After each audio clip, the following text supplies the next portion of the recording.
Saan nga ba nagsisimula ang isang relasyon? Sa isang normal na babae at lalaki, ang isang relasyon ay laging nagsisimula sa attraction nila sa bawat isa.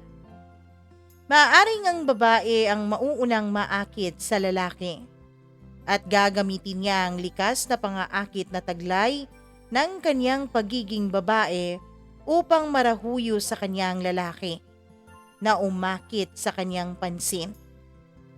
Or is it the other way around?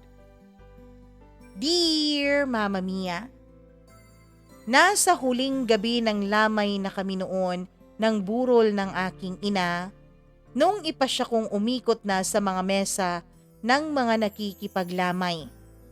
Said na ang luha ko sa kaiiyak dahil namayapa na ang aking ina. Paus na rin ang aking tinig.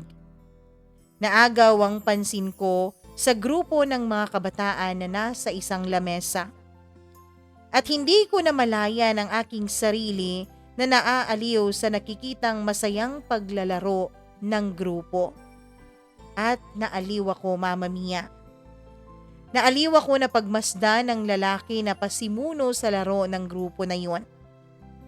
Ang mga larong tulad ng ginagawa ng mga ito sa gabi ng lamay ay upang manatiling gising ang mga ito sa buong gabi. Oo, ganito ang mechanics ng laro natin ha. Sabi ng lalaki na siyang nakaakit ng aking pansin.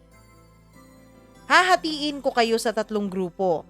Ang una ay ang grupo ng Ki, pangalawa ay ang Pi, at pangatlo ay ang Pu. Pag itinuro ng dolo ng bote na hawak ko ang grupo nyo, ay babanggitin nyo ang pangalan ng inyong grupo.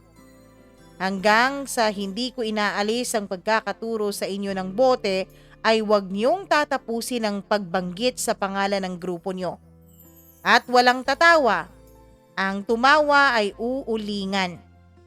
Sabi ng lalaki na pasimuno ng laro. Mama Mia, masayang-masaya silang naglalaro.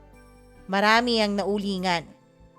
Marami ang nagrereklamo dahil unfair daw ang larong yun dahil mukhang katawa-katawa daw ang ibang pangalan ng grupo. Kaya naman, Mama Mia, ay nakisali na ako sa kanila. Hindi man ako sumali sa grupo na yun, pero sadyang natatawa talaga ako sa kanilang laro. Mama Mia, medyo may pagkabastos pa ang laro dahil sa mga pangalan nila na paulit-ulit na binabanggit. Kaya naman, Mama Mia, nung makalapit na ako sa grupo ay nadama ng kaibigan ko ang aking presensya. Kaya naman, Mama Mia, ay ipinakilala niya ako sa buong grupo na yon. Tinanong ako ng kapatid ko kung bakit ako nandoon. Ang sabi ko sa kanila ay hindi ko kilala ang mga nakiramay. Kaya naman gusto kong isa-isahin na makilala ang mga nakiramay sa burol ng aming inay. Kaya naman, Mama Mia, ay pinakilala ako ng kapatid ko sa grupo ng mga lalaki na yon na mga kaibigan pala niya. Nako Jen, mukhang type mo yung si Teddy ah. Sobrang playboy nun ah. Lahat yata siguro ng babae dito sa barangay natin niligawan na nun. Kahit siguro poste kung nakapalda liligawan nun. Eksarehadong sabi ng kuya ko tungkol kay Teddy. At Mama Mia, kandahaba-haba naman ng lieg ko sa pagtanaw nung umagang yon kung kasama ba si Teddy sa nakipaglibing sa nanay ko. Parang nakapagkit sa isipan ko ang masayahin niya mukha na ginuhitan ng uling nung gabing yon. Ang manipis na labi niya at ang matinis niyang halakhak ay nag-iwan sa akin ng paghahangad na mapalapit ako sa kanya. Parang nananabik akong makaharap siya ng personal. Mama Mia, totoong ganap ang pagkaakit ko kay Teddy. Yun ang kauna-unahang pagkakataon na naakit ako sa isang lalaki. At maging sa aking pag-iisa ay laging pumapasok sa isip ko si Teddy. At tulad ng isang bulaklak na may nektar na namumuo, Mama Mia, sa aking damdamin ang paghanga ko kay Teddy. Hindi ko alam, Mama Mia, kung bakit ganun na lamang ang naging paghanga ko sa isang lalaking bago ko pa lang nakilala.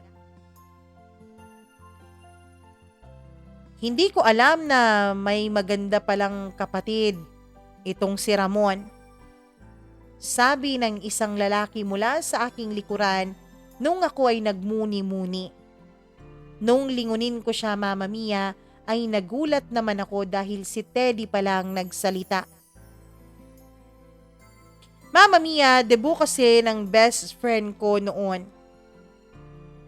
Imbitado ako pero dahil malungkot pa ako, ay hindi ako masyadong nakikisaya sa iba. Kaya naman nasa isang sulok lang ako at nagmumuni-muni. Nagulat naman ako at dumating doon si Teddy. Imbitado rin pala siya. At para namang nagdiriwang ang puso ko nung lumapit na si Teddy sa akin. Literal na magkalapit na kami nung sandaling yon. Hanggang sa nagsayawan na nga ang lahat, Mama Mia, at inaya ako ni Teddy na sumayaw. Pakiramdam ko ay nanlamig ang palad ko nung hinawakan na yon ni Teddy dahil pumayag ako na makipagsayaw sa kanya. Naramdaman ko ang mainit niyang palad sa bewang ko.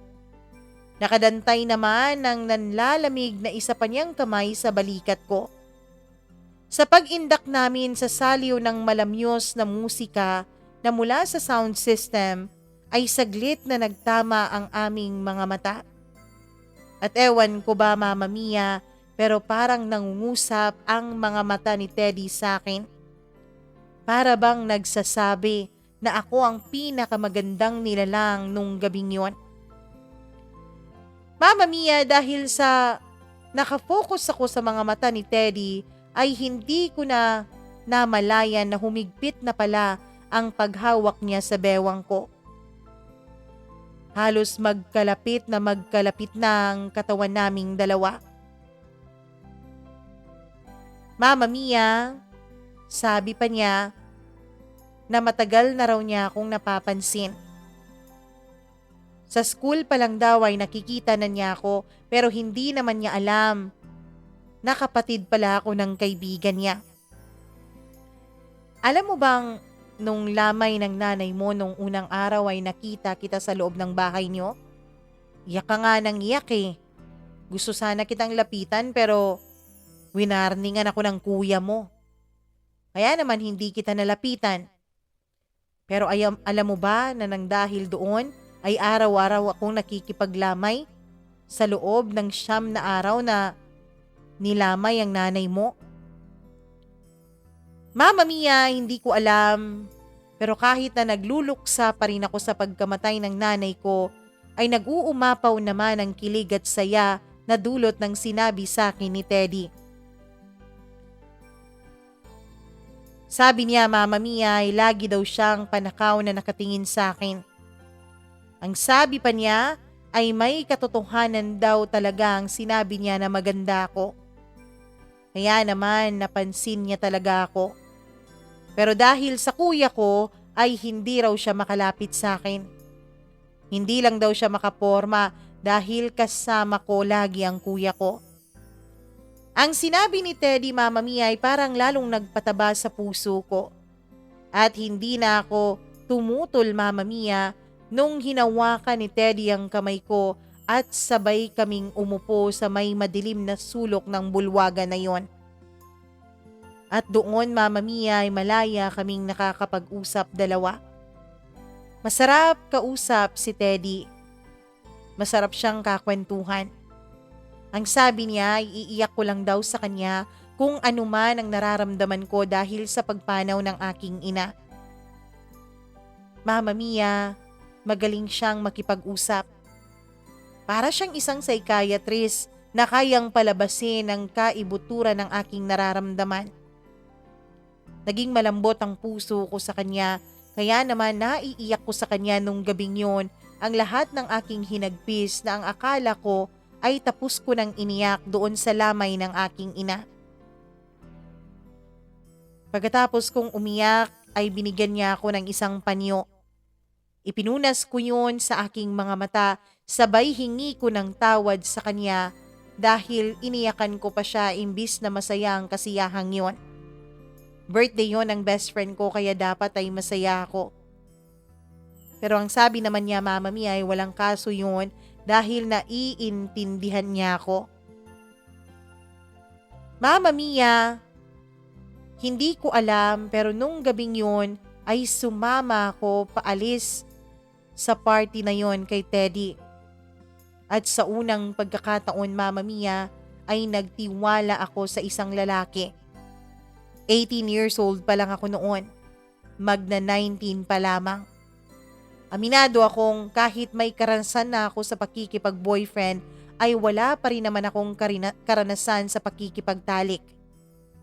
Pero nung gabing yon ay hindi ko alam kung talaga bang nag-take advantage lang si Teddy sa akin. Nung gabing yon, Mama Mia, ay pumayag ako na magpaangkin kay Teddy sa loob ng kanilang tahanan dahil tanging siya lang ang tao doon at nakabakasyon ng kanyang mga magulang. Mama Mia, hindi ko alam kung bakit ako nagpaangkin sa isang lalaking hindi ko naman nobyo. Sa isang lalaki na winarningan pa ako ng kapatid ko. Hindi ko alam kung dahil lang ba sa naging mahina ako noon dahil masakit pa rin ang nararamdaman ko dahil sa ginawa sa akin ng mundo. Maagang kinuha sa akin ng mga magulang ko, Mama Mia.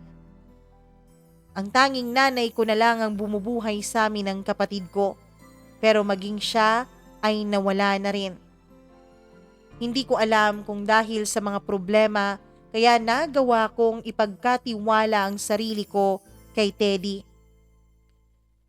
Mama Mia, mula nung may mangyari sa aming dalawa ni Teddy ay hindi ko na maintindihan ang sarili ko. Parang lagi ko siyang hinahanap-hanap. Lagi ko siyang napapanaginipan. Hindi ko alam kung anong meron sa aming dalawa dahil wala naman kaming napag-usapan. Isang gabi, Mama Mia, habang mag-isa ako sa bahay at naghahanda ng makakain, ay may kumatok sa labas ng aming pintuan. Si Teddy, kasama ang isa niyang kaibigan. Ang sabi nila ay hinahanap raw ako ng kuya ko dahil napatrobol ito at nandoon sa barangay. Mama Mia, ang kuya ko kasi ay may pagkabasagulero. Kaya naman, labis-labis din ang lungkot ko nung mamatay ang mama ko dahil hindi ko na alam kung papaano pa akong mabubuhay, gayong ang kasama ko na lang sa buhay ay isang basagulerong kuya. Agad kong pinuntahan si kuya sa barangay at ang sabi niya, Mama Mia, ay wala na raw yun at naayos na. Sinama na niya ako pauwi kasama si Teddy. Mama Mia, nung nasa bahay na kami ay tinanong kami ng kuya ko kung ano raw ba kami ni Teddy. May nakakita raw kasi sa aming dalawa na sabay na umalis nung gabi ng debut ng best friend ko. Napasinghap ako sa tanong ng kuya ko, Mama Mia, at hindi ko alam kung papaano yun sasagutin.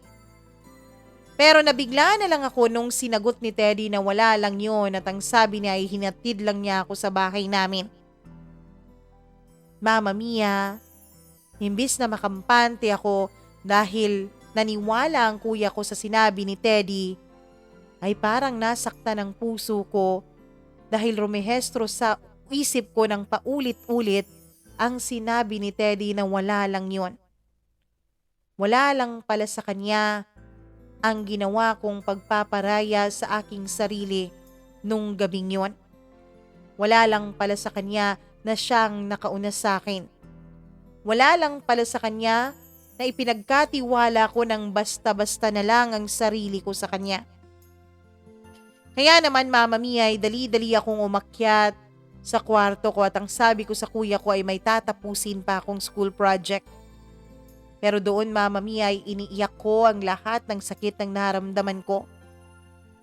Kaya naman, Mama Mia, ay pinili ko na lang na pagtuunan ng pansin ang aking pag-aaral at wag na lang pansinin si Teddy. Paulit-ulit siyang nangungulit sa akin sa school pero hindi ko siya binibigyan ng pansin. Ayoko nang maulit pa ang nangyari sa aming dalawa. Pero Mama Mia, kahit pala ayoko na, ay may mga bagay pala na laging magpapaalala sa akin sa mga nangyari sa aming dalawa. Isang araw, exactly 6 na linggo mula nung may nangyari sa amin, ay bigla na lang akong nakaramdam ng matinding pagkahilo. Pagkagising ko pa lang sa umaga, Mama Mia, ay para akong latang-lata at ayaw kong bumangon mula sa kama ko. Pero dahil may klase pa ako noon, ay pilit kong ibinangon ang sarili ko mula sa kama ko. Naligo ako at nung bumaba na ako ay nakahain na ng almusal ang kapatid ko. Nung akmang kakain na ako, Mama Mia, ay hindi ko alam kung bakit pakiramdam ko ay parang bumaliktad ang sikmura ko. Dali-dali akong pumunta sa may lababo at doon inilabas ang akala ko ay maraming suka. Pero Mama Mia, hindi pala. Naduwal lang ako at tanging mga laway lang ang lumabas sa akin. Sabi ng kuya ko ay, bakit raw ako nagkaganon?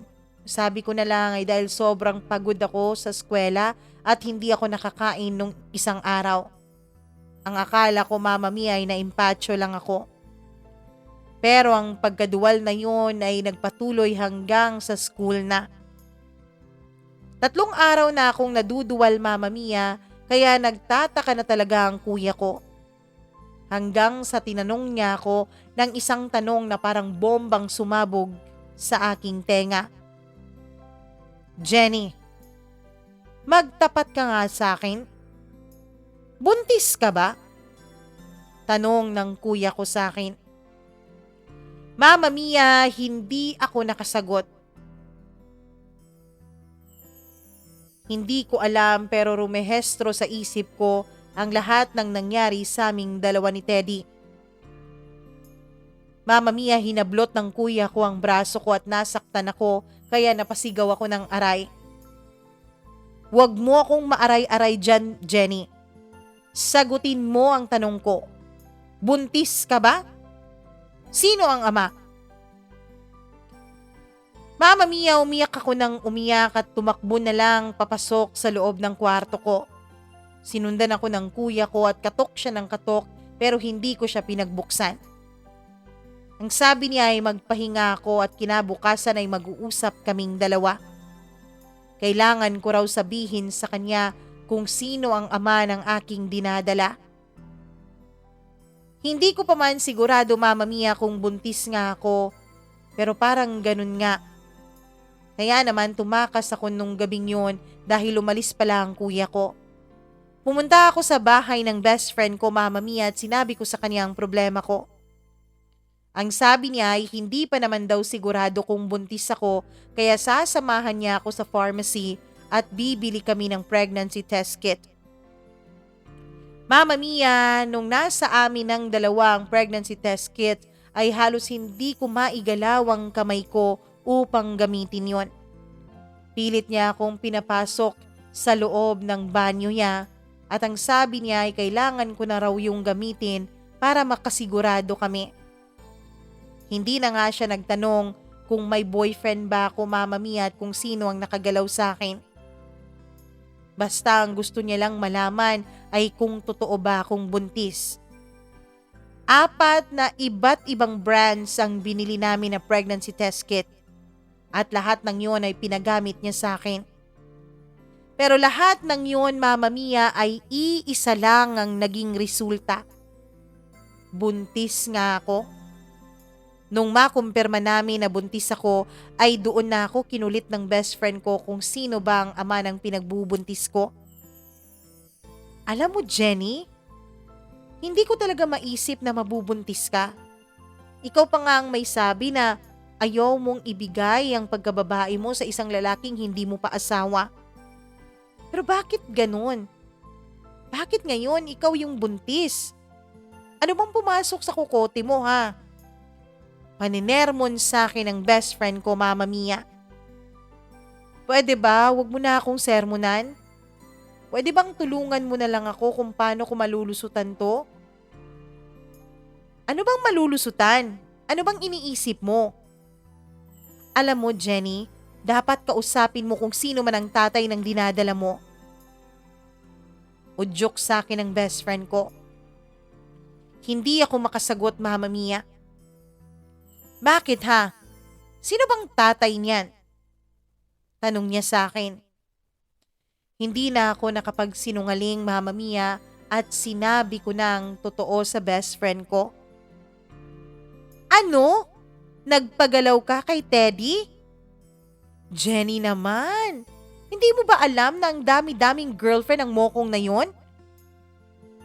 Tapos hindi pa kayo magkarelasyon tapos nagpagalaw ka? Ano bang pumasok sa kukote mo? Iyak lang ang naging sagot ko sa best friend ko, Mama Mia. Kaya naman ang sabi niya sa akin ay kailangan ko raw yung sabihin kay Teddy. Kailangan raw malaman ni Teddy na buntis ako. Kaya naman isang desisyon ang pumasok sa isip ko, Mama Mia. Bukas na bukas din ay kakausapin ko si Teddy. Sasabihin ko sa kanyang totoo. Paano? Kung hindi ka panindigan ni Teddy, anong gagawin mo? Tanong ng best friend ko.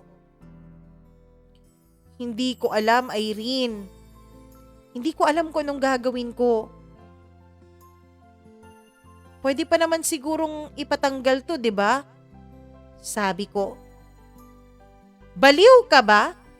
Papatay ka ng inosente dahil lang sa ginawa mong pagkakamali? Mama Mia, hindi ko lubos maisip na papasok sa isip ko na ipapatay ang sarili kong anak para lang makawala ako sa kahihiyan at sa matinding galit ng kuya ko sa akin. Mama Mia, dahil sa nangyari, kinabukasan ay kinatok ako ng kinatok ng kuya ko. Hindi na siya pumayag na hindi ko sabihin sa kanyang totoo. Pero wala akong balak na sabihin sa kanya, Mama Mia, bago ko pa man kausapin sana si Teddy. Kaso lang ay dumating ang best friend kong si Irene. At siya mismo ang nagsabi sa kuya ko kung sino ang ama ng dinadala ko. Mama Mia, galit na galit ang kuya ko na sumugod sa bahay ni na Teddy. Galit na galit siya, Mama Mia, at ang sabi niya ay papatayin niya si Teddy kung hindi niya ako pananagutan. Nandoon din ang mga magulang ni Teddy kaya walang nagawa si Teddy, Mama Mia, kundi kausapin ang kuya ko. Nung gabing yun ay namanhikan agad ang mga magulang ni Teddy sa bahay namin. Sabi kasi ng kuya ko, Mama Mia, ay guguluhin niya ang buhay nilang lahat kapag hindi niya ako pinakasalan at pinanagutan. At yun nga ang nangyari, Mama Mia. Nakasal kaming dalawa ni Teddy na hindi man lang kami nagkaroon ng relasyon. Sa araw ng aming kasal ay hindi ko alam pero wala akong ni isa mang nakitang masaya sa araw na yon. Ako, Mama Mia, may konting kilig at saya akong naramdaman dahil ikinasal ako sa lalaking gusto ko. Pero sa mga mata ni Teddy ay hindi ko makita ang parehong kasiyahan. Para bang nawalan siya ng kalayaan, Mama Mia.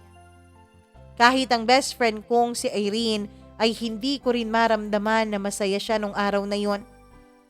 Parang alam kasi niya, Mama Mia, na magiging impyerno ang buhay ko kasama si Teddy.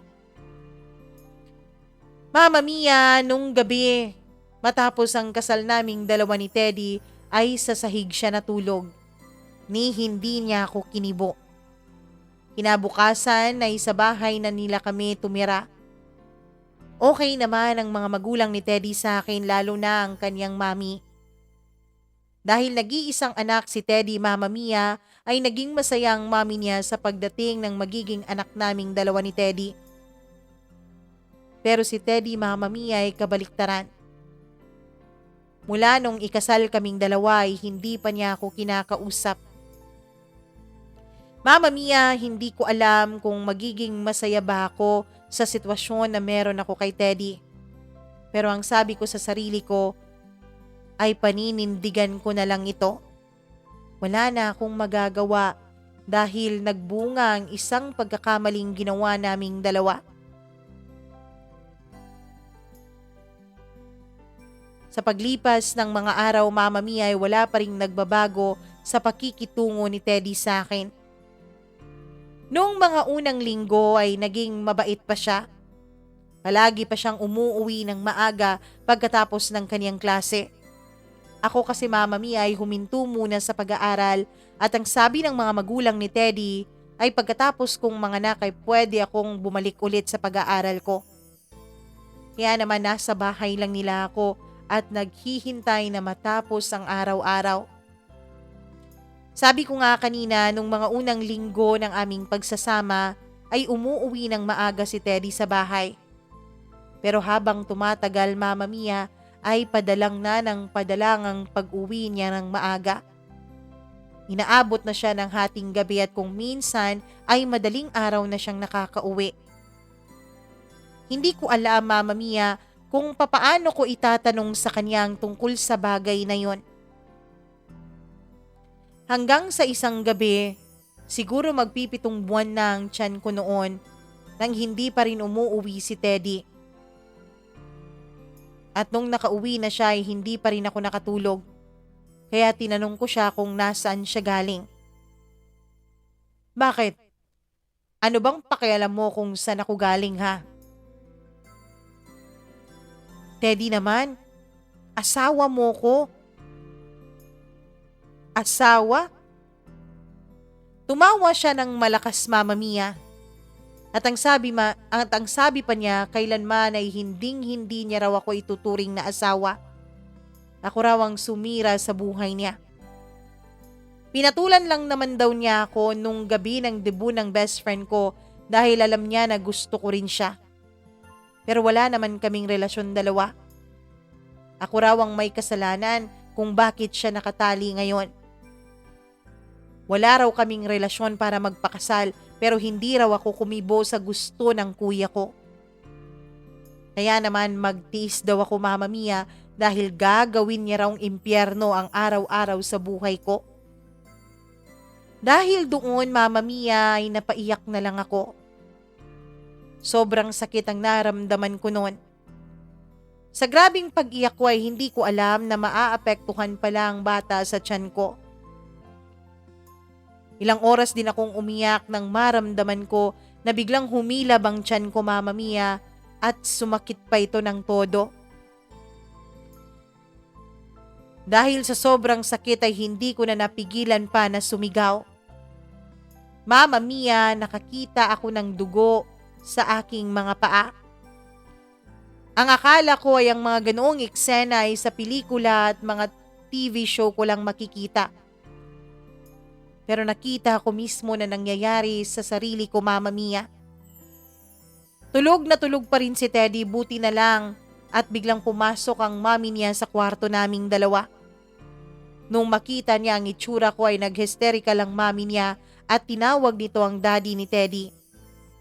Mama Mia, dali-dali nila akong dinala sa ospital. Ipinanganak kong premature ang anak naming dalawa ni Teddy dahil sa sobrang stress na nararamdaman ko. At nung malaman yun ng kuya ko, Mama Mia, ay sinuntok niya bigla si Teddy. Nalaman ko lang yun mula sa best friend ko. Dahil sa pagkasuntok ni kuya kay Teddy, alam ko, Mama Mia, na mas magagalit sa akin ang asawa ko. Buti na lang talaga, Mama Mia, at fighter ang anak ko. Kahit na ipinanganak ko siyang isang premature baby ay nakikita ko naman na lumalaban siya. Kaya pinangako ko sa sarili ko, Mama Mia, na aalagaan ko siya. 2 linggo akong nakakonfine sa ospital at 3 linggo ang anak ko, Mama Mia. At nung makalabas na ako ay araw-araw ko siyang dinadalaw sa nursery room. Hanggang sa makalabas na rin siya. Masayang masaya ang mga magulang ni Teddy nung masilayan nila ang apo nila. Lahat ng pangangailangan ng kanilang apo ay binibigay nila Mama Mia. Kinuhanan din nila ako ng isang yaya para sa anak ko dahil alam nila Mama Mia na masyado pa akong bata para mag-alaga rin ng isa pang bata. Ang sabi nila ay kailangan ko raw ang lahat ng suporta at alalay na kinakailangan ng isang bagong panganak na ina. Kaya naman nagpapasalamat ako ng buong buo at malaking malaki sa mga biyanan ko Mama Mia. Sila ang tumutulong sa akin habang si Teddy ay patuloy pa rin sa kanyang ginagawang paglalakwat siya at pagbubuhay binata. Hindi ko na muli pang kinumpronta si Teddy tungkol sa lifestyle niya Mama Mia. Dahil alam ko Mama Mia na magiging malaking problema at malaking away lang sa oras na kumprontahin ko na naman siya. Kaya ang ginawa ko na lang ay nag-focus na lang ako sa anak ko. Matapos ang 6 na buwan Mama Mia ay nakarecover na ng tuluyan ng anak ko. Hindi mo na mahahalata na isa siyang premature baby.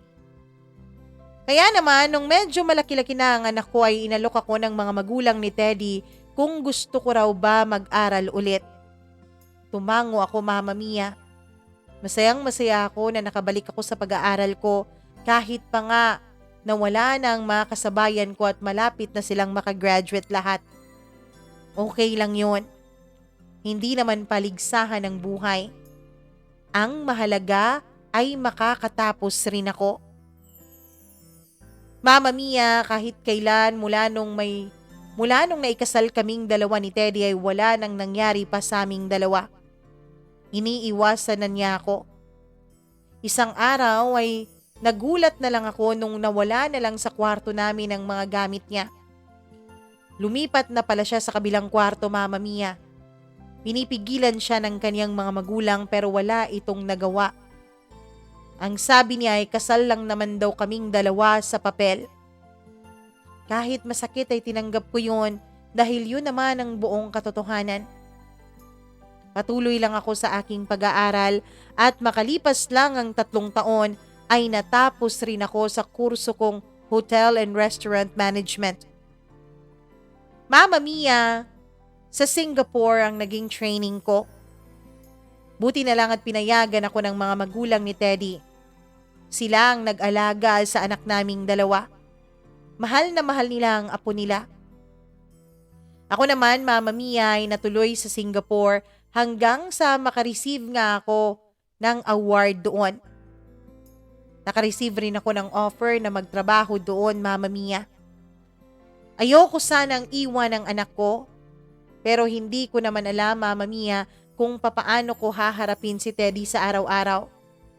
Kaya naman pinatus ko ang offer na 2 taon sa pinag-OJT-han ko doon sa Singapore. Mama Mia, mabilis lang na lumipas ang 2 taon. May nanliligaw sa akin doon na mga foreigners pero hindi ko pinapansin dahil may asawa pa rin akong tao. Kaso lang, Mama Mia, nung makauwi na ako sa bahay, ay nalaman ko na umalis na pala doon si Teddy. Mama Mia, pinuntahan ko ang kuya ko na ngayon ay may asawa at anak na rin. Nung pinuntahan ko siya, ay humingi siya ng tawad sa akin. Ang sabi niya, Mama Mia, ay hindi niya raw alam na ganun palang nararanasan ko sa kamay ng asawa ko. Isinumbong kasi ng best friend ko sa kuya ko, Mama Mia, ang lahat ng mga pinaggagawa ni Teddy. Sa galit ng kuya ko ay sinugod niya si Teddy. Si Teddy naman ay sinabi sa kanya na hindi niya raw ako mahal at kailanman ay hindi niya raw ako mamahalin. Kaya naman ang sabi ng kuya ko ay palayain na lang ako kung hindi niya raw ako kayang mahalin. At yun ang ginawa ni Teddy, Mama Mia. Nag-file siya ng annulment ng aming kasal. Mama Mia, hindi ko alam kung matutuwa ba ako nung mag-grant na ng korte ang annulment naming dalawa. Hindi ko alam kung matutuwa ako dahil nakalaya na ako o malulungkot ako dahil nakalaya na si Teddy mula sa sitwasyon naming dalawa. Alam ko na ngayon ay maaari na siyang makahanap ng ibang babae na totoo niyang mamahalin. Pero kahit sa nangyari sa amin ni Teddy ay hindi pa rin nawala ang respeto ko sa kanyang mga magulang na minahal ako na parang tunay nilang anak. Minahal din nila ang apo nila. Kaya naman Mama Mia, hindi ko pinagkait sa kanilang bata. Isang araw Mama Mia, 3 buwan matapos ang naging annulment namin ni Teddy ay nagkita kaming dalawa. Birthday yon ng anak namin. Sa unang pagkakataon ay nasilayan ko ang ngiti niya sa akin. Sa unang pagkakataon Mama Mia ay napansin ko na para bang nakalaya na siya sa isang malaking dagok na dumating sa buhay niya. Mabuti at nakapunta ka, sabi ni Teddy sa akin. Yun ang unang mga salita na lumabas sa kanya matapos ang ilang taon na wala kaming naging kibuan dalawa. Hindi naman pwedeng mawala ako sa birthday ng anak ko, sabi niya. Anak nating dalawa. Salamat nga pala, Jenny At sorry sa lahat ng nagawa ko sa'yo. Salamat dahil pumayag kang maging malaya na tayo sa isa't isa. Alam mo Teddy, wala naman akong magagawa kung gusto mo talagang lumaya sa akin. Sa tingin ko man naman ay panahon na talaga para makalaya tayo sa isa't isa. Yun lang at iniwanan ko na siya Mama Mia at pinuntahan ko ang anak naming dalawa. Sa buong party ay hindi kami nagkibuan pero may mga pagkakataon naman na nasasali kaming dalawa sa pictures lalo na't anak namin ang nagdiriwang ng birthday. Nung kinagabihan Mama Mia ay nakatulog na ang anak ko kaya kinarga ko na ito para dalhin na sa bahay ko. Pero ang sabi ni Teddy ay ihahatid niya kami. Hindi na ako tumutol doon Mama Mia. Dahil mahirap nga namang kumarga pa ng bata at mag-drive ng sasakyan.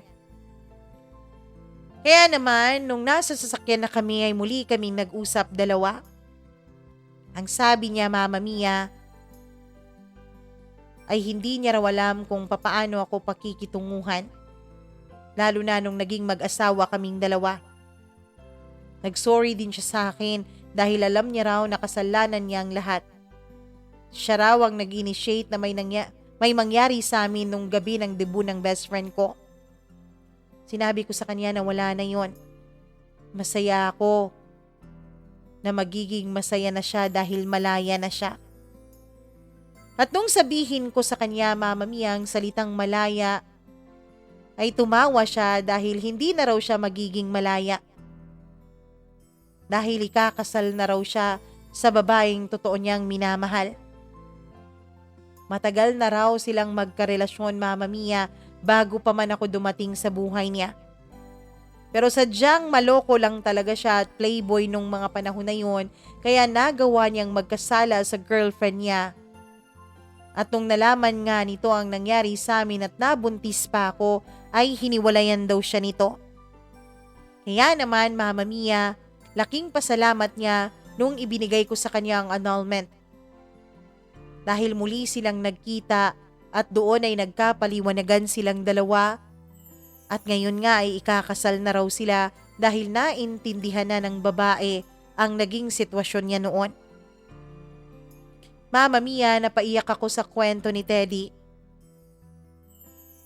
Doon ko na-realize na hindi lang pala ako ang nagdusa sa naging sitwasyon namin noon, kundi maging siya rin. Humingi ako ng tawad sa kanya Mama Mia at humingi rin siya ng tawad sa akin. Nag-offer pa siya ng pagkakaibigan alang-alang sa anak naming dalawa. Ang sabi niya ay tanggap raw ng girlfriend niya ang anak namin at hindi raw siya pipigilan nito na magpakaama sa anak naming dalawa. Mama Mia, tinanggap ko ang offer niyang pakikipagkaibigan dahil alam ko na kailangan namin yun para sa co-parenting namin sa anak naming dalawa. Matapos niya kaming maihatid sa bahay namin, ay dun ko na-realize, Mama Mia, na ito pala ang totoong kalayaan. Hindi pala ibig sabihin na mahal mo ang isang tao ay ikukulong mo na siya sa sarili mong mundo. Hindi pala ibig sabihin, Mama Mia, na kung nagkamali kayo ay wala ng pagkakataon para ayusin niyo ang pagkakamaling yon. At dapat pala, Mama Mia, bago mo gawin ang isang bagay, ay isipin mo muna ng makailang beses kung ano ang magiging posibleng epekto nito sa buhay mo at sa buhay ng mga tao sa paligid mo. Yun kasi ang nangyari sa aming dalawa ni Teddy. Nagsimula sa labis kong pagkagusto sa kanya na nauwi sa pagiging mag-asawa naming dalawa, pero wala namang pagmamahala ng pagiging mag-asawa namin. Kung kailan kami nakalaya sa pagiging mag-asawa namin ay doon pa kami naging magkaibigan. Ngayon, Mama Mia, ay may isang anak na si Teddy sa kanyang asawa. Ako naman ay may boyfriend na rin. Pero hindi pa rin niya kinakalimutan ang obligasyon niya sa anak namin dalawa. Mahal na mahal pa rin ng mga dati kong biyanan ng kanilang apo. Masaya na ako sa buhay ko ngayon, Mama Mia. Masaya rin ako dahil masaya na rin ang kuya ko sa buhay niya. Hindi man ito ang pinangarap kong love story, Mama Mia, pero alam ko naman na ito talagang nakalaan para sa akin. Maraming salamat po sa pagbabasa mo nitong sulat ko. Naway marami pa pong ma-inspire na mag-share ng sulat sa inyong programa. Itong programa mo kasi, Mama Mia, ay nagiging libangan namin ng mga OFW. Naway marami rin ng mga OFW na katulad ko na mag-share ng kani-kanilang kwento dahil sigurado ako, Mama Mia, na marami silang makukulay na kwento ng kanilang buhay. Hanggang dito na lang at lubos na nagpapasalamat, Jenny.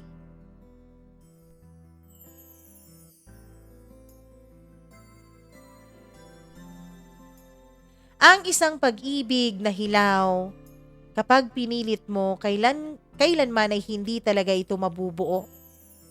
Kapag walang pagmamahalan sa isang pagsasama at sa isang pag-aasawa, ay hindi talaga ito kailanman magiging masaya. Jenny, alam mo, maligaya ako na nakalaya na kayong dalawa ni Teddy mula sa isa't isa. Mula sa isang relasyon na wala namang pagmamahalan.